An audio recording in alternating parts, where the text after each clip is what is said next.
और ये जानना चाहता है कि एसआईटी की रिपोर्ट के बाद अब क्या होगा। तो पहला काम हो गया, एफआईआर दर्ज हो गई है, जिसकी मांग कई क्षेत्रों से की जा रही थी और अब ये खबर आई है कि एफआईआर हो गई है इस मामले में। इस वक्त ये सबसे बड़ी खबर।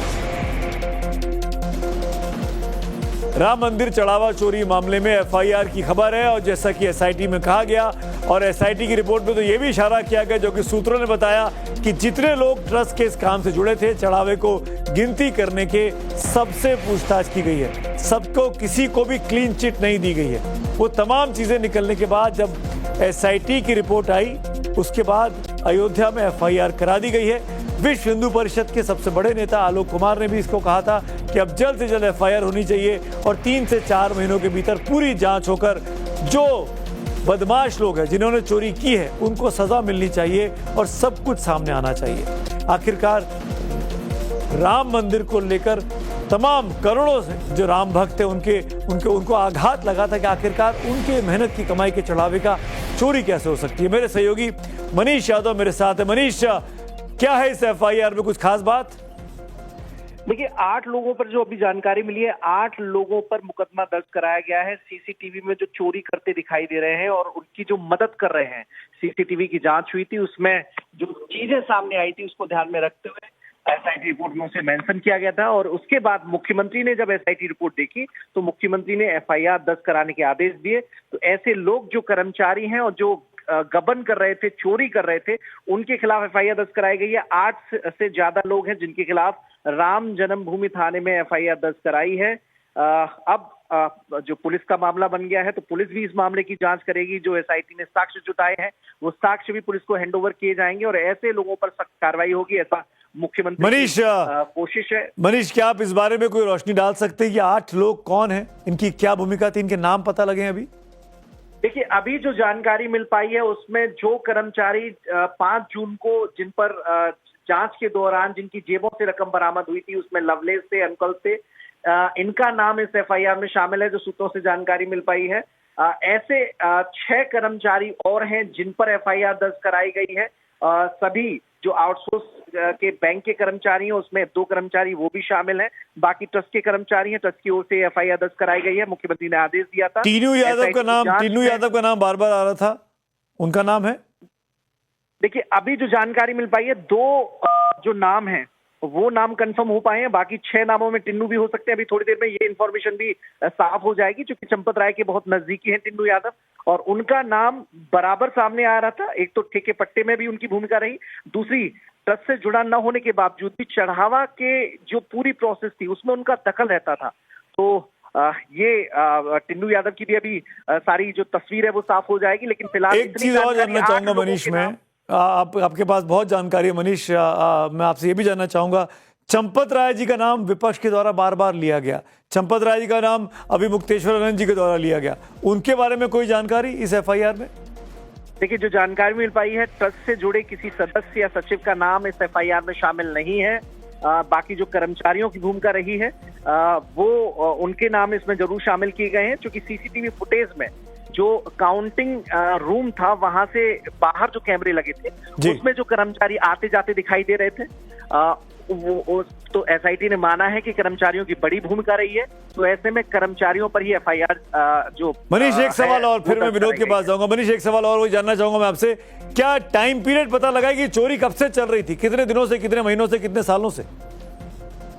देखिए, अभी जो चोरी की जानकारी है, सीसीटीवी फुटेज लगभग 45 दिन के थे।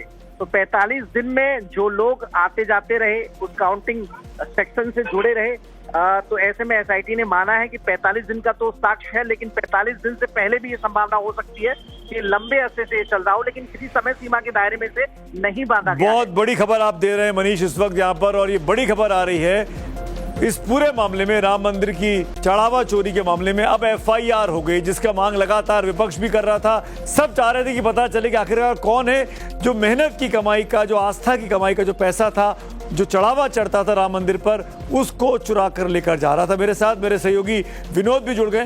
विनोद, मैं आपसे पूछना चाहूंगा, 8 नामों के बारे में आप हमको और क्या क्या जानकारी दे सकते हैं? कुछ नाम मनीष बता रहे थे, क्या आप कुछ और नाम ऐड कर सकते हैं? देखिए, जो सबसे बड़ा नाम इसमें है, जिसको लेकर सबसे ज्यादा चर्चा थी, वो टिन्नू यादव का ही था। कहा जाता है टीनू यादव जो है सबसे करीब है, वो चंपत राय के सहयोगी हैं, उनके ड्राइवर रहे हैं और बड़ी भूमिका थी। और जब से ये जांच हो रही है, सबसे ज्यादा सवाल टीनू यादव को लेकर ही किए जा रहे थे। तो कम से कम जो सोर्सेज दावा कर रहे हैं कि इस एफआईआर में टीनू यादव का नाम भी है।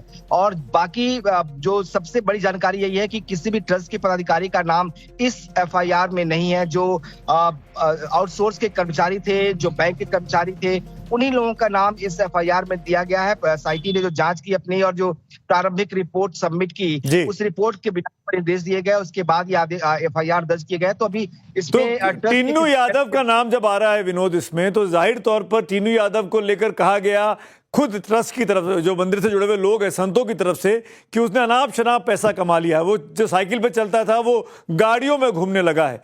और वो हम सब जानते हैं, जैसे आप भी बता रहे हैं, चंपत राय साहब का बहुत करीबी है। तो क्या जांच की आंच वहां तक भी जा सकती है, चंपत राय के दामन तक? देखिए, जो मेरे पास जानकारी है, इसके आगे एक अहम कड़ी ये भी है कि भाई चंपत राय और अनिल मिश्रा को लेकर जो सवाल उठ रहे थे, गोविंद राव को लेकर जो उठ रहे थे, जो खबर है, माना जा रहा है कि अगला एक्शन जो है इनके ऊपर है। ये खुद भी अपने पद से इस्तीफा दे सकते हैं, क्योंकि जो हाईली प्लेस सोर्सेज हमारे बीएचपी में, वो ये कह रहे हैं कि इनको बीएचपी की तरफ से कहा गया है कि इनको स्टेप डाउन करना चाहिए। तो संभव है कि ये सभी लोग जो ट्रस्ट के मेंबर्स हैं, ये आप बहुत बड़ी खबर दे रहे हैं विनोद। आपके पास ऐसी जानकारी है कि चंपत राय, अनिल मिश्रा, इनको बोला गया है कि ट्रस्ट से इस्तीफा दे दे, इनसे कहा गया कि स्वतः इस्तीफा दे दें? बिल्कुल, मेरे पास जो सोर्सेज के हवाले से जानकारी है, जो बीएसपी के सोर्सेज हैं, वो ये कह रहे हैं कि इनको ऊपर से बोला गया है कि ये लोग स्टेप डाउन करें, क्योंकि अब एफआईआर हो गई है, पूरे मामले की जांच करेगी। और जिस तरह के सवालों घेरे में है, जरूरी है कि अगर आप स्टेप डाउन करेंगे तो एक निष्पक्ष जांच होगी। और एक तरह से जो अभी तक एक ब्लोट है, एक दाग जो लग रहा है ट्रस्ट को लेकर, बीएचपी को लेकर, कम से कम ये दाग नहीं लगेगा। और कौन कौन से नाम है चंपत राय के अलावा? और एक बार फिर से रिपीट कर दीजिए दर्शकों के लिए। चंपत राय और अनिल मिश्रा को लेकर जो हमारे पास खबर है कि इनको स्टेप डाउन करने के लिए कहा गया है। अब ये कब करेंगे, ये कल करेंगे, परसों करेंगे? एफआईआर चूंकि दर्ज हो गई है तो उम्मीद की जा रही है कि अब जल्द ही हो सकता है। हालांकि कुछ देर पहले तक जब मेरी बात हुई थी, तब ये टाइमिंग को लेकर सवाल था कि क्या ये कब करेंगे। लेकिन अभी जिस तरह से एफआईआर हुई है, तो क्रोनोलॉजी को लेकर आप लग रहा है कि भाई जल्द ही ये इस्तीफे भी हो सकते हैं। हालांकि ये खुद ही स्टेप डाउन करेंगे और ये एक तरह से ये जरूरी भी है, क्योंकि अगर निष्पक्ष जांच करनी है पुलिस को और ट्रस्ट के लोगों से पूछताछ अगर होनी है, और ये लोग अगर ट्रस्ट के पदाधिकारी हैं, महासचिव हैं, ट्रस्ट के मेंबर हैं, तो जाहिर तौर पर जांच को प्रभावित कर सकते हैं। इसीलिए जरूरी होगा कि इस जांच को साफ सुथरा दिखने के लिए, पारदर्शी होने के लिए, विनोद आप बिल्कुल ठीक कह रहे हैं कि इन लोगों को स्वतः इस्तीफा दे दें तो बेहतर होगा।